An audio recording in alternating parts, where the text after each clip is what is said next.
Quiero compartir con usted mi opinión.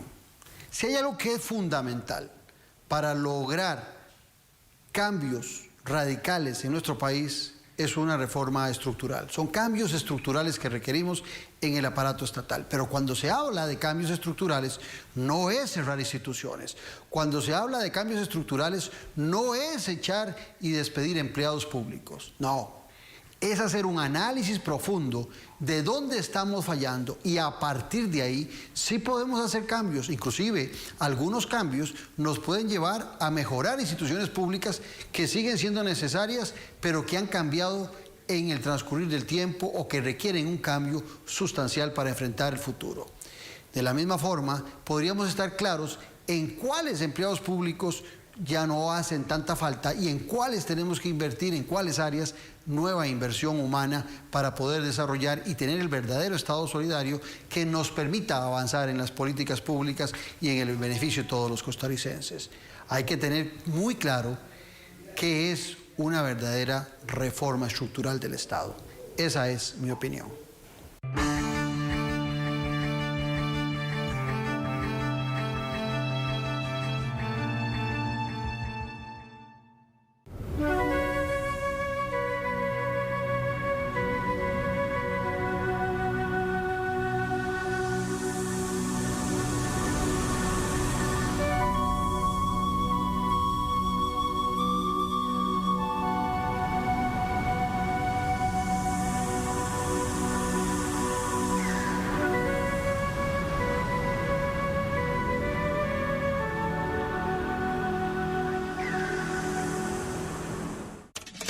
Los temas de la política, sociedad y economía de Costa Rica y el mundo.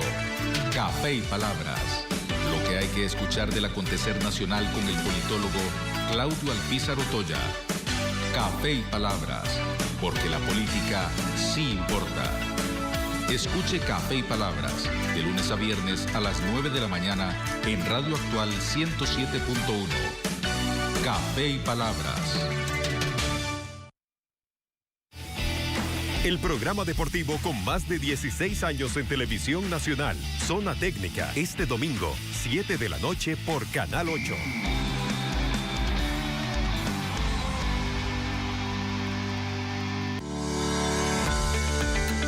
Doctor Salud. Salud integral, historias de superación, calidad de vida, reportajes, entrevistas, testimonios, casos, mitos y soluciones. Acompañados junto a los doctores Mario Bonilla, Alan Ingman y Carlos Estrada. Doctor Salud, este y todos los lunes a las 6 de la tarde con repetición los sábados a las 3 de la tarde. Solo por Canal 8. Hola chicos, soy Marta Susana y no se pueden perder el chismorreo. Tendremos todas las exclusivas del espectáculo, ya lo saben. El chismorreo, de lunes a viernes, 3 de la tarde por Canal 8.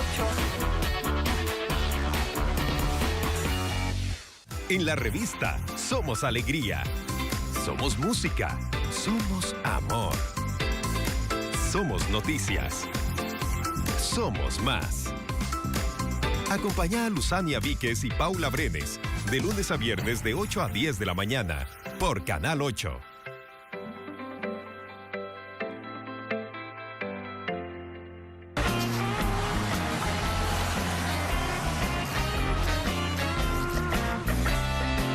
El programa periodístico Bailey se verá aquí en el Canal 8 de Costa Rica, el mejor canal de Costa Rica. Los espero. Un fuerte abrazo con todo mi entusiasmo.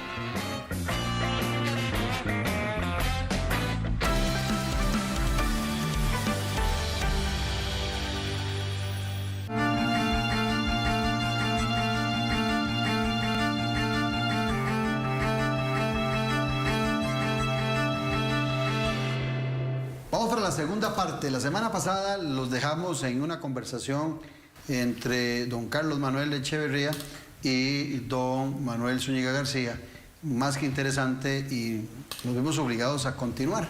Pues hoy vamos con la segunda parte del programa. Si usted no ha tenido la oportunidad de ver la primera parte, lo invito a que vaya a nuestras redes, a YouTube, y ahí va a encontrar en YouTube la primera parte de este programa para que pueda enlazar esta interesante conversación. Recuerdo que terminamos hablando de los cambios estructurales. Siempre que se habla de cambios estructurales, a alguna gente le puede sonar como la misma frase de voluntad política. Es que no hay voluntad política, es que hay cambios estructurales. Ok, ¿hablábamos de economía o hablamos de economía? ¿Cuáles son los cambios estructurales que requiere el país? Bueno, para mí, número uno, desde el punto de vista fiscal, un cambio que debe haber, creo que es una política de Estado, es un replanteamiento, una reformulación del Estado, de la organización del Estado. Ahí nosotros tenemos algunas instituciones que bien podrían estar planteadas de otra forma y creo que inclusive a veces hasta responden a otros tiempos. Por ejemplo, en materia tecnológica ahí tenemos ciertos rezagos. Sí, inclusive no ni cerrar. Hay instituciones que lo que hay que hacer es revisarlas y hacerles una nueva orientación. Por eso dije, reformular. El Consejo Nacional de Producción, que tanto ayudó en la época de Rodrigo Carazo y que hoy lo reclaman los agricultores y algunos lo quieren cerrar. Bueno, por ejemplo, entonces, un elemento para mí digamos, de reestructuración pasa por una revisión institucional del Estado. Y ahora que usted menciona, don Claudio, el Consejo Nacional de Producción, sí, por supuesto, en el Consejo Nacional de Producción nosotros deberíamos estar observando, por ejemplo, cómo el sector agrícola se logra seguir sosteniendo en todo este contexto pandémico del C-19, por mencionar un caso. A la par del CNP tenemos a FANAL, ¿verdad? Ya, me parece que FANAL, con todo esto, como decía don Carlos Manuel anteriormente, esto vino para quedarse. O sea, cuando uno empieza a ver en Alemania, en Francia, en Inglaterra, el tema de los rebrotes, ¿verdad? Correcto. Y vean ustedes ahora California, Nueva York, el tema de los rebrotes. Bueno, entonces ahora lo que creíamos que en algún momento iba a terminar, ahora en cualquier momento puede volver a aparecer otra vez. O sea, puede ser, digamos, replicable en el tiempo. Bueno, eso hay que prepararse para este tipo de cosas. Y ahí tenemos a FANAL, que tiene un producto estrella, que es el alcohol, por ejemplo. Entonces, deberíamos de generar un impulso, una reformulación a ese tipo de empresa para que entonces más bien encuentre la ventana de desarrollo en elementos o en productos de tipo sanitario, así como lo hizo Correos de Costa Rica. Correos de Costa Rica, correcto. Cuando entramos en el tema de Internet y todas estas cuestiones virtuales, y con la pandemia se disparó aún más. Por supuesto, y entonces, ¿qué pasa? Si ellos no se replantean a lo interno, desde adentro, hace rato debió haber estado cerrada, pero lo que hizo fue que hizo un giro, hizo un planteamiento de negocios, da un giro y ve el futuro, dice, por aquí es la ventana, y entonces ahora Correos de Costa Rica evoluciona a entregar las cartas físicas y hacer una serie de gestiones ahora de paquetería, por ejemplo, entrega las placas. Recuerden que pasamos por un proceso de entrega de placas que para mí fue ejemplar. ¿Pasaportes? Pasaportes, don Claudio, don Carlos Manuel. ¿Ustedes creen que una embajada como la estadounidense va a entregar eso a cualquier... No, eso es un documento oficial y es serio, y lo entregan. Y a usted lo llaman, me han contado, ustedes son los que viajan, y a ustedes lo llaman si ya el pasaporte está ahí, antes de que la fecha que a uno le digan que le dicen la fecha y uno llegue con y ahí está. Y ahí está. Entonces uno dice, pero entonces el Estado puede funcionar. Es decir, si el Estado... Qué interesante lo que están diciendo, Manuel. Es genial. Qué interesante lo que está planteando Manuel. Porque resulta... Yo siempre he dicho que FANAL tiene un pecado original, vos me has oído en el tema, que se llama Fábrica Nacional de Licores, que se hizo en el tiempo de Juanito Mora y era un poco por temas de salud, para velar porque el guaro de contrabando... La saca de guaro. Exactamente, que la gente la consumía mucho el guaro, no fuera un guaro... Yo tomé chifete, cariño. Pero era un guaro que no afectara la salud ciudadana. Entonces ahí nació, y la gente, y ojalá, pues yo sé que los de Noche Sin Tregua no, pero la gente piensa que la Fábrica Nacional de Licores es una producción de guaro. He oído hasta candidatos a la presidencia, he oído diputados hablando de FANAL como una fábrica de guaro, cuando es lo que menos produce. Lo que más produce son alcoholes. Se viene la pandemia. Si antes la querían vender solo por el cacique, hoy por hoy hay muchos buitres, pero ya no por el cacique, sino por lo que representa esa nueva forma o esa nueva cultura del uso del alcohol para limpiarnos las manos, para limpiar mesas. Sanitización. Exactamente. Entonces, cuando se habla de cambios estructurales, también hay que analizarlo, Carlos Manuel, porque mucha gente solo piensa en cerrar. Hemos hablado en alguna ocasión, VIXA no le deja pérdidas a este país, y hay gente que las quiere vender como las joyas de la corona. ¿Cuál otra se hablaba por ahí que querían venderse? Creo que el Banco de Costa Rica también había una propuesta por ahí. Bueno, pero son temas que hay que analizar y hay que estudiar, pero ningún gobierno quiere hacer un planteamiento real, sino nada más hablan vender, deshacer, vender. Sí, don Rodrigo Carazo, hablando, que estábamos conversando en el programa pasado. Yo tengo muchos cuentos con él porque estuve muchos años después del gobierno, estuve en la Universidad para la Paz con él. Y entonces decía don Rodrigo, los que quieren vender son los que quieren comprar. Los mismos. Pero, tal vez tiene razón, hay que analizarlo. Yo no estoy en contra de que algunas cuestiones pueden pensarse en privatizar. Y de hecho, pero sí quisiera decir lo siguiente. Partiendo de lo que hablaba Manuel.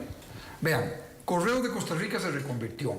Se alió con los Correos de Centroamérica e hicieron una red y dijeron, aquí las cartas se acabaron, metámonos en otras cosas. Y lo están haciendo muy bien. Yo cuando estaba en El Salvador mandaba paquetes a Costa Rica desde Correos de El Salvador y llegaban aquí pura vida. No había ningún problema. Vean el INSS. Y Correos es una institución vieja cuando uno lo ve de frente, creo que dice el escudito ahí, 1918, dice. Sí, claro. Ahí, frente a Juanito Mora. Ahí, bueno, es una institución de... En San Clunión, claro. ahí lo ves, ¿verdad? Claro. 1918. Y es una institución que hoy les apuesto, que la utilizan más los jóvenes, claro, los millennials, que nosotros, para todos esos intercambios. Los que dependen de ambos. ¿Por qué? Cuestiones. Por la tecnología. Sí, sí. No se pierde nada. Cuesta mucho. Pero los empleados se pusieron las pilas. Ahora, ese no es el único Y la Junta Directiva también. Bueno, es que hay una cuestión muy importante que está mencionando usted, la gestión. Sí. Yo creo que el gobierno de Costa Rica tiene que hacer un cambio estructural en gestión. Planificación. Bueno, planificación. El sistema de planificación, ley 5525, ahí está. Está languideciendo. Una de las mejores leyes de planificación de América Latina. De América Latina, porque habla de un sistema. Exacto. Está languideciendo. ¿Por qué? Porque con el consenso de Washington decidieron que la planificación no servía para nada y dejarle todo al mercado. ¿Cómo se les ocurre en una economía como esta, tan pequeña? Economías tan pequeñas tienen que planificar. O sea, no es que van a ser planificadas. Van a ser economías de mercado con planificación. Correcto. Con un marco planificador. Pero digo lo siguiente. Fíjense ustedes en el Instituto Nacional de Seguros. Recuérdense, era un desastre. Se abre la competencia. Y sigue siendo el número uno. Y es el número uno. Bueno, Colby mismo. Sí. Colby, al principio le dieron... De los bancos públicos. Los bancos públicos. Ha mejorado. El Banco Nacional ha mejorado. Yo creo que se les paga demasiado a los gerentes. No me gustan esos esquemas. Pero sí, eso es otra cosa. Estamos de acuerdo. Pero hay abusos a lo interno de algunas. Hay abusos, pero la banca nacional, yo recibo todo el tiempo en mi correo electrónico ofertas para que meta plata aquí, meta plata allá, en este fondo y en el otro, y recibo del BAC también y del otro banco. Entonces uno ve, todo eso le da vigor, fortaleza al país. El Estado por sí solo, el aparato estatal, no puede. Ahora, yo sí creo que un cambio estructural muy importante es lo que estamos conversando. No es reducción, es hacer el Estado más eficaz. Buena y eficaz y eficiente. Eficiencia es lo que se gasta en militar, digamos, en técnica militar, en estrategia militar. Que es de donde vienen todos esos términos, ¿verdad? La eficiencia es, digamos, si yo quiero conquistar este puente aquí, ¿no? Puente aquí. Bueno, eficiencia, ¿cuántos soldados me va a costar conquistar eso? ¿Ah? Y si lo conquisto, fui efectivo. La idea es ser eficiente y ser eficaz para ser efectivo. Eficiente y eficaz. Eficaz es lo que se logra. Eficiencia... El costo. Bueno, aquí, evidentemente Hitler fue muy ineficiente. Pero es un tema de gestión cuando vos hablas. El ICE hace represas, sí, fue muy eficaz, hizo la represa, sí, pero fue poco eficiente. Esa represa costó miles de millones más de lo que debe haber costado. Claro. Entonces ahí es donde uno dice, bueno, están los cambios estructurales, es ahí. Porque a veces, en ocasiones, recientemente veía una noticia, Manuel, donde hacía referencia de la subejecución de un montonal de millones. 4.000 y restos de billones. 4 billones. 4.6 billones. Billones. ¿Lo estudiaste eso?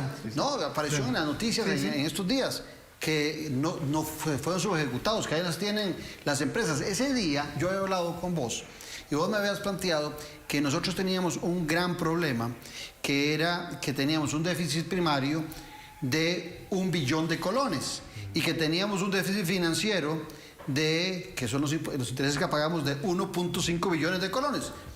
Esa matemática está fácil, son 2.5 billones. Y hay 4 y resto billones de colones sin ejecutar. Porque no hay capacidad de gasto. Más bien, inclusive sobra. Entonces dicen, no comprendo, ustedes son los economistas, no comprendo. Hay un cambio estructural que me parece a mí que es muy importante. Es el cambio energético. Con todo y el ICE, que lo queremos tanto, la realidad del país la mencionó el doctor Roberto Dobles, con mucha propiedad, tiene razón. Este país depende 64% de su matriz energética de hidrocarburos. Entonces, tenemos que desarrollar todo. Ahora, ¿pero qué es lo que hace el ICE? El ICE lo que hace es ponerle trabas, que yo creo que sería interesante que trajeras a la gerenta del ICE, o la presidenta ejecutiva. ¿Qué es lo que hace el ICE? Ponerle trabas a la producción privada de electricidad. En lugar de decirle, bueno, mire, vamos a producir electricidad privada, desarróllense. Yo soy aquí el que da las directrices, pero yo les voy a ayudar a que ustedes se conviertan en empresas cada vez más efectivas. ¿Para qué? Para que me traigan capital a invertir en cambio energético. El hidrógeno, por ejemplo. Pero no quiero que se nos vaya ese tema que le toqué a Manuel.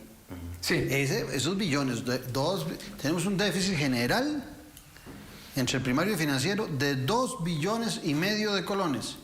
Y hay 4,6 billones subejecutados, pero resulta que hay que pedir préstamos porque ocupamos para ese 1 billón de colones del déficit primario y ese 1,5 billones de déficit financiero. No entiendo. ¿Será que yo soy politólogo y soy muy tonto? Pero no entiendo. Yo siento más bien que ahí hay dinero suficiente sin necesidad de pedir créditos. Don Carlos Manuel, usted sabe que cuando don Claudio sale con eso, las preguntas son bien... Sí, es cosas serias, hay que cuadrarse. Sí, hay que cuadrarse. Lo advierto. Dale. Don Claudio, mire, toda la razón. Ahí el asunto es que un poco el principio de Dios da, Dios quita. Si el gobierno central ya generó ese gasto, que por eso estas instituciones en parte tendrán esos dineros, porque algunas serán autónomas y generan sus propios ingresos, bueno, pues entonces si no se están utilizando, que se devuelvan. Exacto. Porque hay que tener cuidado, tampoco uno podría pensar en que se le devuelva todo lo que está subejecutado, porque recordemos que las cosas... Hay programas. Hay programas. Y luego las obras no se hacen... Inversiones que quedan para otro año. Las obras no se hacen sacando la varita y yo quiero esto, el acueducto para mañana, y no, es decir, obedece a todo un proceso de... Apelaciones de obra que pasan de un año a otro. Todo un proceso de planificación. Y entonces, claro, mientras...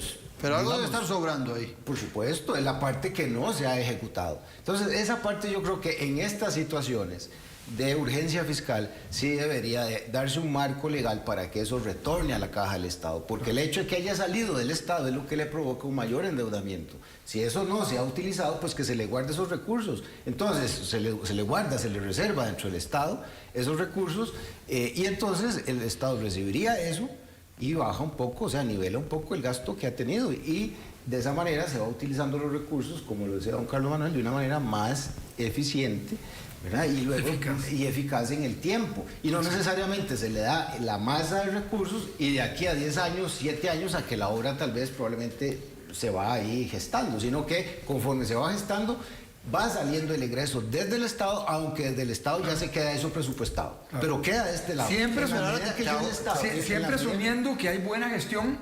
Esa es la clave. Y la dirección política que la Ley General de Administración Pública establece. De las mejores del mundo. Claro. La ley Ortiz, Pisa Escalante. La directriz de política. Eso vos lo conoces bien. Tenemos una extraordinaria ley de planificación. Las dos son extraordinarias. Y van de la mano. Van de la mano. Pero ahora, en ese tema de gestión, si nosotros no mejoramos esa estructura del Estado, si no hacemos esos cambios estructurales, no podemos pretender que la gestión sea mejor. No siendo la gestión mejor, vamos a seguir en ese bendito mundo del déficit fiscal y pidiendo más recursos al exterior y si no inventando más y más impuestos. O sea, hay decisiones que son primarias y esa decisión de las reformas estructurales, Carlos Manuel, ya este gobierno lo debía estar haciendo. El gobierno anterior, ojo, y sea de chiripa o por decisión de los ciudadanos, la unidad gobernó 8 años, después vino Liberación 8 años y ahora está el PAC 8 años. No pueden decir Que no ustedes que no tuvieron el espacio necesario para hacer esas reformas estructurales. Yo lo que pienso es que parte del problema está, volvemos a lo mismo, la gestión humana. Eso no se puede hacer. Perdón, el aparato estatal, a mí me gusta más llamarlo aparato estatal que Estado, porque la verdad es que el Estado... somos todos, los que producimos, los que consumimos, los que queremos desarrollarnos, y tenemos un aparato estatal para administrar ciertas cosas que se manejan mejor cuando lo maneja el Estado y no privadamente, ¿verdad? Yo lo que veo es que aquí hay un problema, el problema es de gestión. Este gobierno no tiene los cuadros. Ni la hoja de ruta. Menos. Bueno, menos la hoja de ruta, sí, porque también requiere... La planificación. Eso ya, requiere planificación. Este gobierno, en fin... Pero cuando tenés una ministra de planificación que está más preocupada para hacer lo que no le corresponde, que es... Como la ley de empleo público. Como la ley de empleo público. Ser ella la que dirige el empleo público y no la planificación del gobierno, te das cuenta que nadie sabe. Y lo van a politizar, lo quieren politizar. Exactamente. Yo creo que eso no va a pasar. Yo creo que aquí vamos a tener, ojalá, un servicio civil tipo inglés. Eso es independiente. Un brazo fuerte. Un brazo fuerte, independiente de lo político. Ojo, y que no cubra solo el 44% de las instituciones, sino que asuma todo a las 300 instituciones del Estado, porque hoy lo tienen limitado al gobierno central nada más. Incluyendo el Poder Judicial. Todos. Que eso no tiene que ser algo que sea visto, y las universidades. Yo creo que las autonomías hay que entenderlas bien. No son entes autárquicos y repúblicas dentro de la República de Costa Rica. Los poderes son parte del mismo aparato estatal. Donde tienen que tener total independencia es en la aplicación de lo que hacen. ¿Verdad? Tanto el Poder Judicial, que no se le meta a nadie, como las universidades. En el caso del Poder Judicial, yo personalmente estoy de acuerdo con que haya cierta flexibilidad para darle a los jueces más profesionalismo y más seguridad. Pero tampoco es demasiado, es un poquito de flexibilidad. Pero estoy de acuerdo con vos, esos son cambios estructurales. Yo creo que la ley de empleo público sí es un cambio estructural muy importante. Otro cambio, nada más. ¿Por qué? O sea, yo no estoy abogando por despidos de personal masivos, pero ¿por qué no se puede pensar en que ciertas unidades que no son sustantivas, digamos en la caja del Seguro Social, la gente que lava ropa, por ejemplo, que es un tanate de ropa. Bueno, que ellos hagan una empresa de autogestión. Sí, está bien. Empresas de trabajadores. Sí, está bien. Ellos mismos. Cooperativas. Se les paga bien, cooperativas de autogestión. Se les paga bien las prestaciones, se les da un incentivo, se les ayuda a formalizarse, ¿verdad? Pero yo lo que veo es que los sindicatos públicos le tienen pavor. Bueno, yo me imagino que no quieren perder membresía. Eso es muy lógico, que ellos estén tratando de defender su membresía. Pero buscar un esquema, digamos, que permita que la gente salga del aparato estatal, pero que siga proveyéndolos. Sí, pero la promoción que se hace es, por ejemplo, ahora en pandemia, es donde hay un desempleo mayúsculo. Andamos en el 22, ¿verdad? 24%. Sí. Donde tenemos ese desempleo mayúsculo, algunos bravos porque se quedaron sin trabajo, promueven que echen a la gente del sector público. Y si vos no tenés una economía que pueda captar a toda esa gente que se sale del sector público con estas ideas como la que vos planteabas, o porque hay nuevas oportunidades de trabajo en el sector privado, lo que estás provocando es nada más un incendio más en una situación muy difícil del país. Pero exacto, y otra medida, digamos, en esa línea de la energía, don Carlos Manuel, que usted mencionó. Sí. Vean ustedes. Poco a poco creo que Costa Rica se va encaminando, poco a poco. Costa Rica se va encaminando a la autogeneración de la energía. Ahí o sea, va. que las personas tengan la posibilidad... Plantas solares en el techo. En el techo, su manera de generar Viento, su propia... sí. Exacto, su propia energía. Ahora, alguien me diría, bueno, muy bien, lo que pasa es que instalar esas cosas no es, digamos, es oneroso, no es tan barato. Entonces, no cualquiera podría hacer eso. Yo estoy de acuerdo. Entonces, vamos a pensar que hay gente que lo puede hacer y hay otra gente que no lo podrá hacer. Pero si, digamos, el cambio se va dando a partir de la gente que lo puede hacer, Claro. entonces esa energía que no se utilice pasa, digamos, al sistema eléctrico nacional. E inclusive ¿Y se le vende a Centroamérica? Se podría exportar. Por el mercado como el mercado eléctrico regional. El mercado eléctrico el MER, que regional, llaman, exactamente. Entonces, Mesoamérica completa. El CIEPAC, claro. Se podría exportar. Chiapas hasta Panamá, Colombia. Así es. Se podría exportar. Si ustedes logran eso, logran bajar el factor térmico, es decir, el costo eléctrico. Pero entonces, aquellas familias que no pudieron generar su propia electricidad, ¿cómo se van a beneficiar de aquellos que todos que sí pudieron beneficiarse con la instalación de sus paneles? Y en el recibo eléctrico. Las tarifas bajan. Me explico. Entonces, a esas familias y a todas en general, si su recibo eléctrico se reduce, le va a quedar más ingreso disponible. Le va a quedar un poquito más de plata. Claro. Y entonces va a darle, otra vez, le va a dar camino a un poquito más de consumo, le va a oxigenar el consumo. Y esa es una vía de reactivación económica. Vea qué interesante. Entonces, ahí tenemos una Pero hay un cambio ahí, un cambio estructural. Pero por eso, don Carlos Manuel, yo Ahora Carlos Manuel nombraba a uno de los hombres que más sabe de temas energéticos en este país, don Roberto Dobles. ¿Vos lo trajiste, ah? Sí.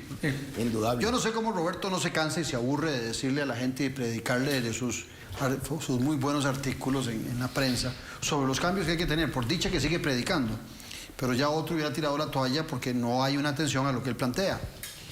Recuerdo que en la última reunión, creo que fue hace un par de años, en Buenos Aires, que se reunió el G20, previo a la reunión de los presidentes de este grupo de países muy poderosos, en Buenos Aires, los ministros de energía se reunieron y definieron, los países desarrollados, óigase bien, el G20, definieron que la energía puente para pasar del petróleo a las energías limpias es el gas natural. Y está demostrado que en Costa Rica tenemos gas natural. Pero nosotros, en esos fundamentalismos que nos joden tanto, porque aquí hay fundamentalismos religiosos que van a los partidos políticos, hay fundamentalismos económicos que van a los partidos liberales, hay fundamentalismos ambientales que captan a algunos otros partidos, y en esos fundamentalismos no vemos todo el bosque. Ahora con el cannabis, ¿no? Exactamente. Que ya hay... Cannabis es una cuestión, casi todo el mundo ya va de camino. Pero el tema del cannabis es un tema insignificante en relación comparado a lo que estamos hablando del gas natural. No te va a cambiar el país. Nosotros tenemos gas natural, pero nosotros somos tan arrogantes y nos hemos creído tanto el discurso ambiental que no somos tan ambientales. Porque nuestra matriz energética todavía sigue dependiendo, no recuerdo si es un 80-85% mucho del tema del petróleo. 64% hidrocarburos, pero es demasiado. Claro, es demasiado. Es de las más altas del mundo. Es demasiado. Pero tenemos el gas. Pero resulta que si no se puede sacar el gas, cuando se saca el gas, se saca el petróleo también. Entonces, eso no se puede. Vendemos el petróleo. Y el gas lo usamos a lo interno y el petróleo que se vaya para otros países. ¿Sabes dónde puede? ¿Sabes en qué puede usarse el petróleo? Hay espacio para vender petróleo. Claro, hablar por muchos años. Es más, Guyana, yo no digo que nos convirtamos en un país petrolero, y no va a ser así, porque es una economía muy diversificada. Mira, el petróleo se puede usar para industria de plásticos, petroquímica, no para combustible, para petroquímica, porque hay otros por ejemplo, yo creo que el hidrógeno, digamos, que es el hidrógeno no es un combustible, es lo que se llama un vector. Es una forma de cambiar la electricidad a combustible. Entonces, en lugar de usar baterías, que habría que usar baterías que son como el tamaño de una cancha de fútbol, se usa, digamos, procesos electrolíticos para generar el hidrógeno de la electricidad y del agua, y entonces se guarda. En fin, ese tipo de cosas, decía, el hidrógeno no permite, no sirve para hacer plástico, me parece.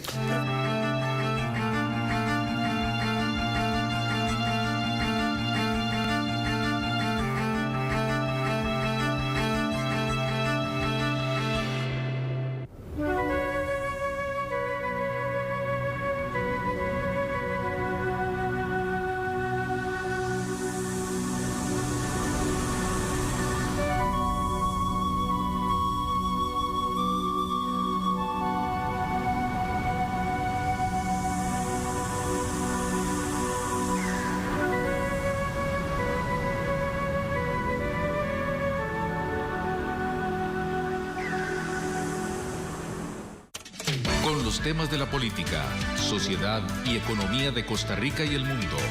Café y Palabras. Lo que hay que escuchar del acontecer nacional con el politólogo Claudio Alpizar Otoya. Café y Palabras, porque la política sí importa.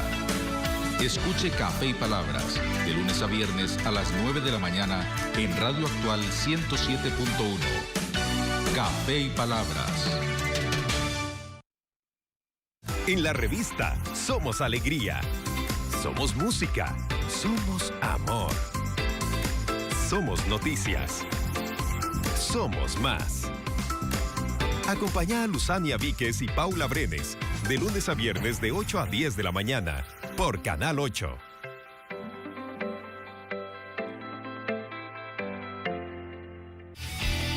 El programa deportivo con más de 16 años en televisión nacional, Zona Técnica, este domingo, 7 de la noche por Canal 8.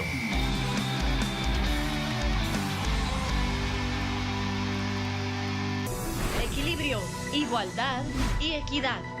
No se trata de buenos y malos, sino de quienes brinden los argumentos más valiosos para construir juntos una mejor sociedad. La primera palabra, todos los jueves 10 de la noche por Canal 8.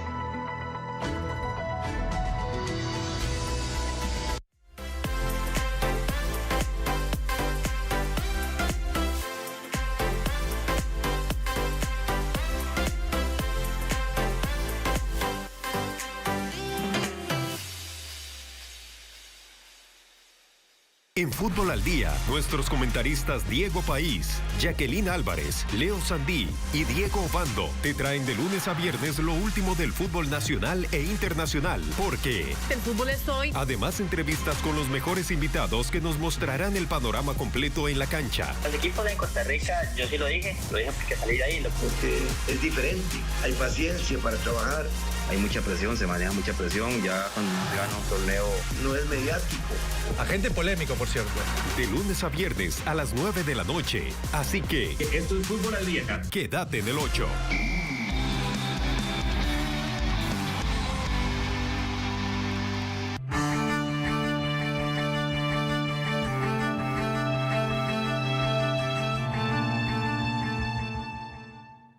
Miren los dos juntos. Bueno, ¿qué haces con el petróleo? Lo que hace Noruega, venderlo al mundo. ¿Y qué hace con los recursos que le da el petróleo Noruega? Tiene un fondo de pensiones que hay gente que no ha nacido todavía en Venezuela y ya tiene asegurada su pensión y no ha nacido aún. ¿En Venezuela, Noruega? No, Noruega, no, Venezuela sí. jamás. Es que dijiste Venezuela, pero... Ni de Venezuela, no. Sí, es que uno quisiera que Venezuela... Venezuela jamás. Uno O sea, quisiera que tanto- Venezuela tanto estuviera así. potencial. Pero Noruega, además de eso, con solo un 5% de esas utilidades que ha tenido vendiendo el petróleo, los que siguen consumiéndolo, ha desarrollado toda su flotilla vehicular eléctrica con un 5%. Claro. Bueno, entonces... Eléctrica, no se enviciaron. Carlos, y entras y ves el top 10 de los 10 países más amigables del mundo y te aparece Noruega. Y ahí no aparece Costa Rica en el top 10. Yo quiero hacerles una pregunta. ¿Por qué tanta desconfianza en nosotros mismos?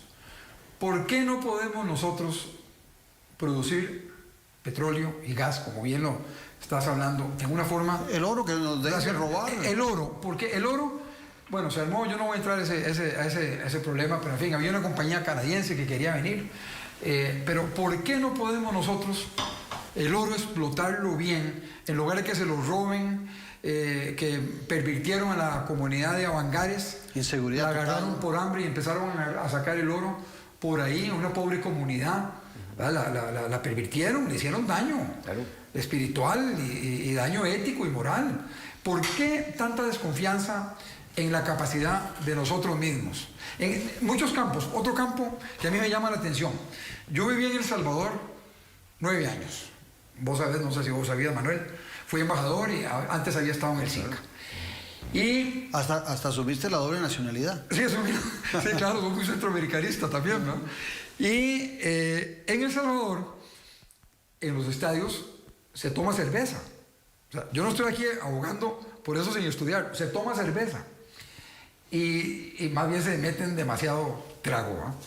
Pero en todos los 9 años que yo estuve, a la salida del estadio Cuscatlán, que es un estadio enorme, bastante grande, me acuerdo de solamente un muerto anunciado, pero aquí hace un problema tremendo. Cuando uno va a Estados Unidos, no sé si ustedes han ido a un parque de béisbol, en el séptimo inning, ¿todo el mundo va a tomar cerveza? No, se cierra. Ahí sí, todo el mundo va porque el octavo y noveno no hay cerveza.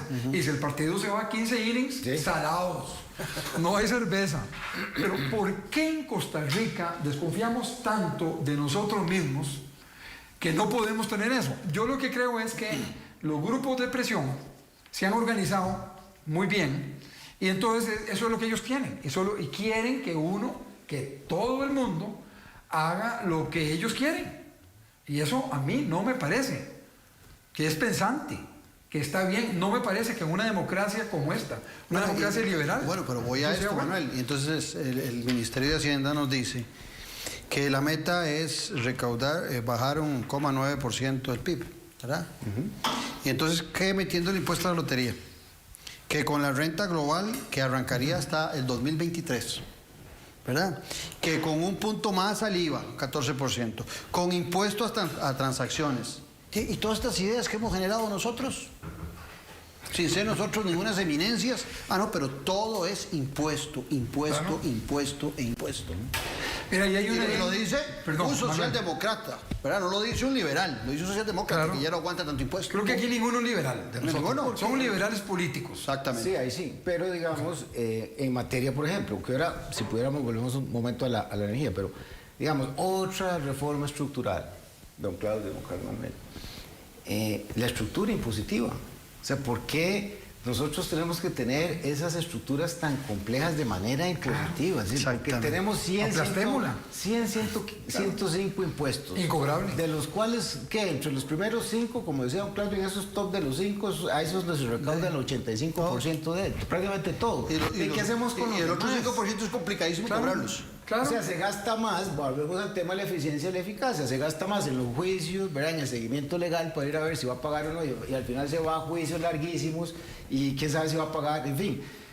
¿Por qué estampillas de 10 colones? ¿Por qué una estructura tan compleja?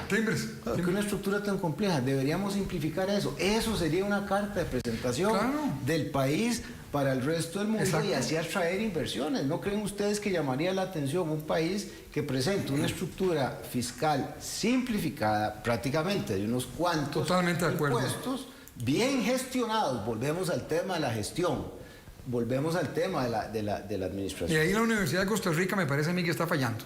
La Escuela de Administración Pública está fallando. Pero bueno, el tema es que entonces una buena gestión sobre 5 o 10 impuestos, pero no sobre 100 impuestos, yo les garantizo que esos resultados, es decir, nosotros le damos vuelta. ¿Cuánto se pierde en evasión? Ahora usted, don Claudio, mencionaba muy bien las diferentes medidas. Usted las menciona, usted siempre está muy bien informado en eso.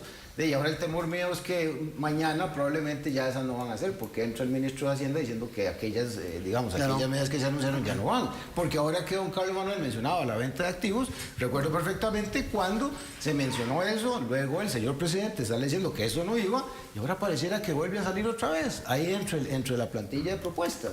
Entonces uno dice, pero es un ir y venir desde no acabar. Entonces, hay las expectativas. Y eso al Fondo Monetario le crea mucha desconfianza. Por supuesto. Y a la banca internacional dice ¿qué es lo que esta gente quiere? Eso es lo que hemos estado conversando aquí, la falta de gestión, la falta de planificación. Uno tiene que llevar un plan. Y falta de inconsistencia, muy bien, integridad. Y en el caso de las importaciones, nuestro sistema aduanal es deficiente. Le meten un montón de goles. Me decía gente que está en el tema que del 100% de los impuestos que se pagan en la nacionalización, si acaso se paga el 1% lo que debería pagarse.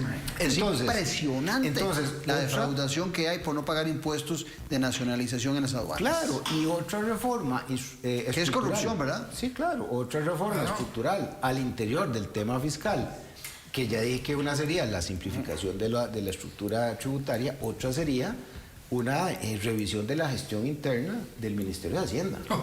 O sea, otra vez, ustedes se arman un buen plan de gestión interna, de cómo mejorar las cosas. Y yo estoy de acuerdo, es decir, se le puede preguntar perfectamente a los que trabajan ahí cómo se pueden gestionar mejor las cosas. Yo les garantizo que al rato ahí las mejores respuestas van a estar desde adentro que desde afuera. Sí, así es. Y esa oportunidad hay que dársela a los colaboradores, porque esos son los que al día a día saben cómo están las cosas. Aunque hay gente, dicen que hay gente que está muy enmarañada en todo el sistema, que no quisieran cambios.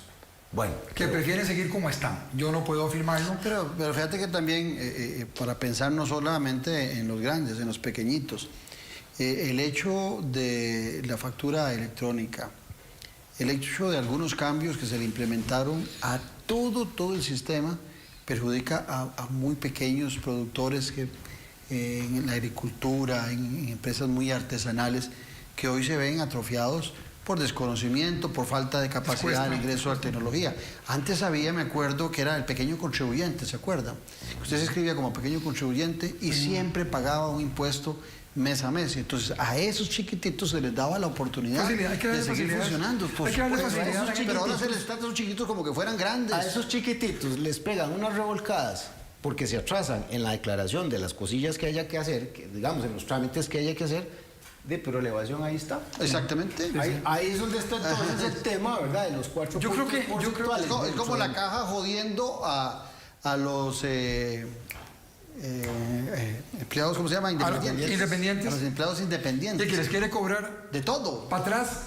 Para atrás, de todo. ¿Los quiebra? Y los grandotes se le escapan fácil. Y yo pregunto, dentro del plan, digamos, de cara a la negociación con el Fondo Monetario, ¿cuánto es el aporte desde el punto de vista de la gestión, otra vez la gestión, desde el punto de vista de los recursos que se evaden, de esos 4% del PIB, más o menos, que se evade, un poco más, un poco menos, ¿cuántos puntos porcentuales lo vamos a pasar a recuperar? Bueno, hemos hablado mucho de eso.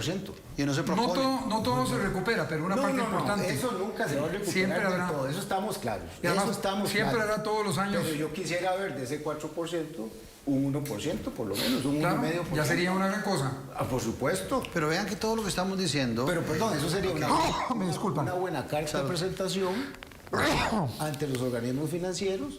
Eventualmente sí, se llevara un plan. Eso, digamos, se vería bien visto, estaría bien visto por un organismo financiero, ver los esfuerzos que hace un gobierno, un país, para mejorar su esquema de recaudación. ¿Por qué? Porque el problema costarricense en este momento es fiscal, principalmente. Hay otra serie de cosas, por supuesto, no es solo fiscal. Pero uno de los no es una consecuencia, más bien, lo fiscal. Pero es que nos está ya se convirtió en un problema. Yo creo que el problema fiscal genera una onda expansiva en otras áreas, y una de esas áreas es el empleo.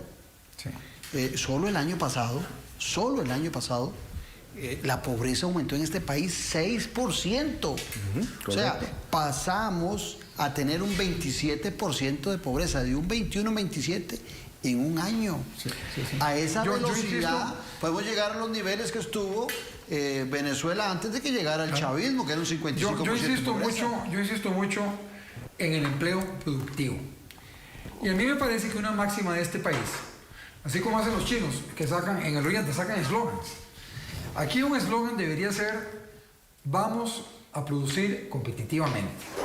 Entonces, el aparato estatal debería trabajar para facilitarle al que quiere producir competitivamente a nivel nacional e internacional. Tiene que ser socio. Socio, claro. Ese es el enfoque, socio, ese es el otro. Que el empleado público se sienta socio, obligado del pequeño y del gran empresario. Y un punto adicional que quería conversar, 2 puntos. Yo creo que Costa Rica debería cada vez más 2 cosas. Primero, irse al capital accionario. O sea, las empresas grandes no se puede obligar. Las empresas grandes hay que incentivarlas para que vayan al capital accionario. Ese es el verdadero capitalismo. Y segundo, hablando de cambios estructurales, don Fernando Naranjo Villalobos, que a quien, bueno, es un gran amigo y le tengo mucho respeto, don Fernando Naranjo Villalobos sugirió en un programa, no sé si con vos tal vez, sugirió que fueran fondos de pensiones y fondos costarricenses muy bien limitados para que no se metan ahí gente de otro lado, porque si no se quiere privatizar empresas para que las compren extranjeros, como siguiendo esa idea de los que quieren vender son los que quieren comprar, que él decía, ¿por qué no podemos vender un 49%? Yo lo he planteado. ¿Por qué no vender el 49% del Banco de Costa Rica? Que es una empresa, pero a nosotros mismos. Exactamente, a solo costarricenses. Y no permitir, fondos de pensiones, y no permitir que nadie compre más de un 5%. Y que las empresas pueden estar en la bolsa de valores. Exactamente. Y yo voy, si la relación precio-ganancias es favorable, yo la compro. Por supuesto. Y es la inversión de mi capital. Pero para eso tiene que darme algo muy importante. Seguridad. Tipo de cambio estable, de seguridad. Seguridad. Si yo invierto esa plata, en lugar de haber comprado dólares e invertirlos afuera, ¿verdad? En Panamá, en un apartamento, por ejemplo. Interesante lo que estás diciendo. En Panamá, en un apartamento, si a mí me dan seguridad en el tipo de cambio, porque se va a manejar, la oferta monetaria se va a manejar pero bien. Es interesante. Bien. Entonces, yo invierto Sí, aquí. Carlos, pero hace algunos, yo no sé si lo habrán cambiado, pero hace muy poco, 1 año, 2 años, a lo mejor sigue igual. El Banco Nacional y el Banco de Costa Rica, cuando tenían dividendos, le daban premios a los empleados. Empleos públicos. No se vale. No se vale. No se vale, porque si hay dividendos, esos recursos deben ser de la hacienda pública. Claro. Pero sería diferente si alguno de esos dos bancos se vendieran acciones y entonces si hay dividendos se distribuyen entre los accionistas. Eso es diferente. Pero es diferente. Bueno, y es lo que vos esperarías. Pero ahora, hay un cambio también en ese planteamiento, y se los dejo a ustedes, hay un cambio también estructural que va desde la educación. El 65% de los costarricenses dependen de un salario. Eso quiere decir que muchos costarricenses no son emprendedores. Entonces venimos con el tema de las pymes, de la promoción de las pymes, de la promoción del emprendimiento. Y hace algunos días vos comentabas en el programa de radio de que venía en una disminución sustancial la actividad económica en el país, que había disminuido el consumo en el país, disminuye el empleo. Bueno, ahí hay también un montón de problemas transversales que se generan en relación de esa dependencia que tienen los costarricenses solamente de un ingreso que es un salario, y eso nos lo enseñan desde la escuela y el colegio. Cuando su jefe le diga, cuando el gerente le diga, y no que le dicen, cuando usted sea gerente, cuando usted sea jefe, cuando usted sea dueño, socio de una empresa de autogestión, cuando usted sea socio, ¿no? Es una cuestión mental también. Claro, vean, en el 2020 el tema del C-19 destruyó prácticamente 300,000 empleos en un año. Sí. Y les voy a decir otra cosa. Vean lo siguiente, nosotros tenemos registradas en la Caja Costarricense del Seguro Social, está el registro pues de las empresas pequeñas,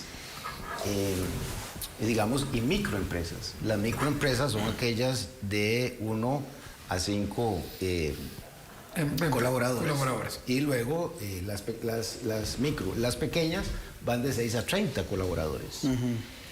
Vean, nosotros el año 2020 perdimos 3,000 empresas de ese tipo, entre las dos. 2,000 micro y 1,000 pequeñas. 3,000. Las que se registran, las que no están registradas, sabrán las alturas cuánto habrá sido. Muy bien. Pero ¿cuál es la ventaja? Lo que don Claudio decía, de tener nosotros, digamos, un esquema fuerte en materia de instalación de micro y pequeñas empresas. Porque esas pequeñas y microempresas empiezan, digamos, dando trabajo al núcleo familiar. Sí, claro. Y otro elemento, ayudan a resolver otro elemento, el trabajo no calificado. Exactamente. Entonces, yo no sé, la verdad desconozco, si, digamos, las autoridades habrán identificado esto que estamos comentando en esta mesa, como para entonces diseñar, en lo que resta de la administración, a la larga, si fuera posible, diseñar algunos esquemas para promover la instalación de ese tipo de empresas. Porque mientras tanto, mientras todo esto empieza otra vez a acomodarse, bueno, la opción es ese tipo de empleo a partir de los emprendimientos. Pero, ¿qué ocurre? Vaya usted y consúltele, entreviste o digamos, intercambio con estos medianos y pequeños empresarios.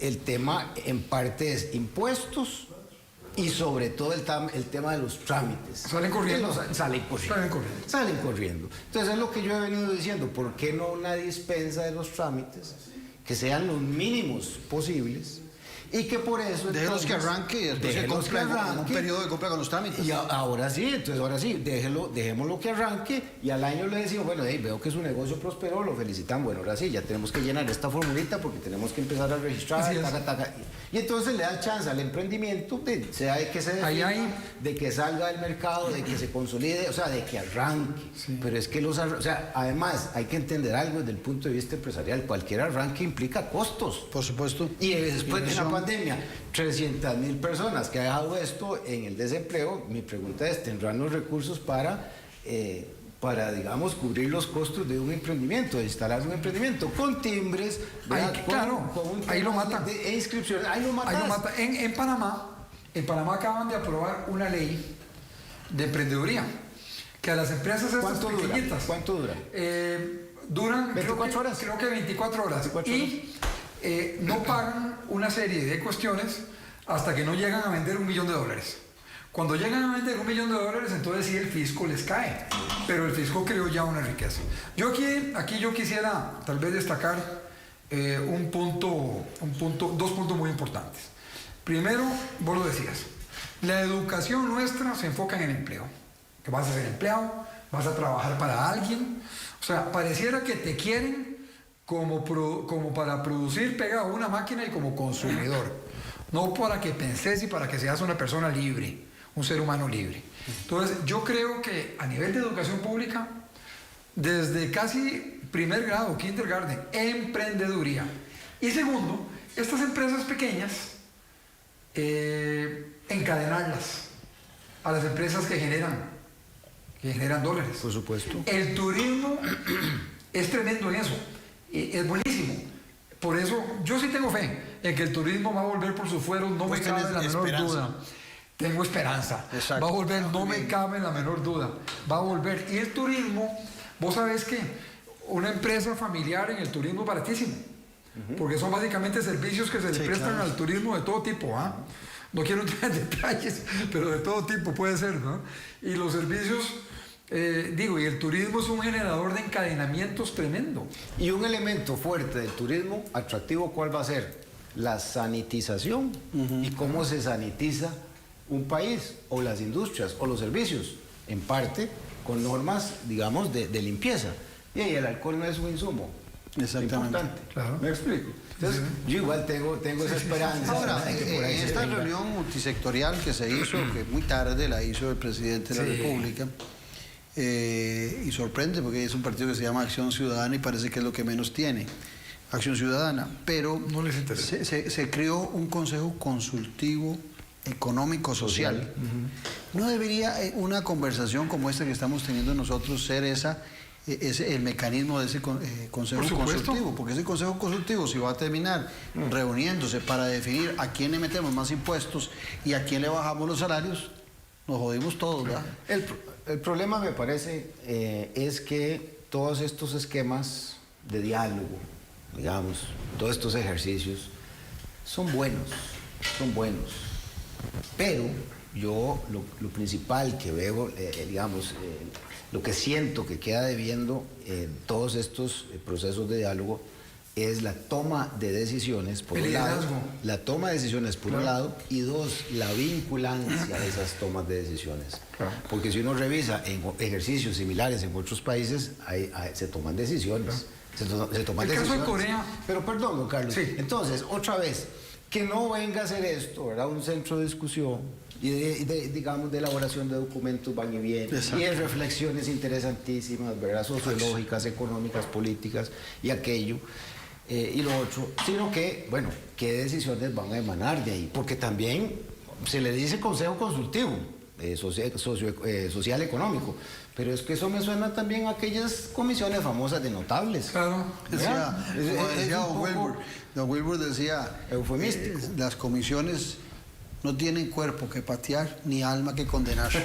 Buenísimo. Sí, ahí queda todo. Es que el tema es qué decisiones van a salir de ahí.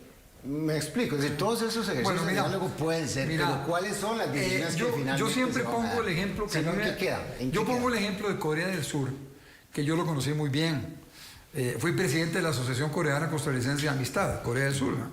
Y fui allá y me invitaron Y cuando no por terminé tus la ojos gestión. sesgados. Sí, exactamente, la comedera de kimchi, que es buenísimo para todas estas caramadas, los COVID y todo esto. Bueno, el tema es este. Corea del Sur, que ha sido un ejemplo de desarrollo a nivel mundial, ¿va? Inclusive le pagaron al Fondo Monetario antes de la fecha, mucho antes, un sacrificio. Las señoras iban con las alhajas a entregarlas al gobierno para que las vendieran y convertirlas en recursos, para no depender de nadie. ¡Qué espíritu! Pero ¿qué es lo interesante? Ellos se reunieron, hicieron un consejo, sector privado, sector laboral y sector gubernamental. Aquí, a veces, me parece a mí que abusamos un poco de la democracia. Entonces queremos hacer unos consejos con todo el mundo. Y cuando alguien levanta la voz hablando por los derechos de una cierta cuestión, paraliza todo. Yo lo que pienso es que deben ser 3 tripartitas, bueno, las cooperativas, ¿verdad? Los 4, sector laboral, sector sindical y solidarista, sector cooperativista, sector empresarial en todas sus dimensiones, desde los chiquitos a los grandes, y el sector gubernamental con mucho liderazgo, gestión y liderazgo, que eso me parece a mí que nos falta a este gobierno, especialmente en ese sentido, y también a otros gobiernos les ha faltado ese liderazgo para hacer los cambios. Los que tienen intereses específicos deben trabajar a nivel de cada uno de estos sectores.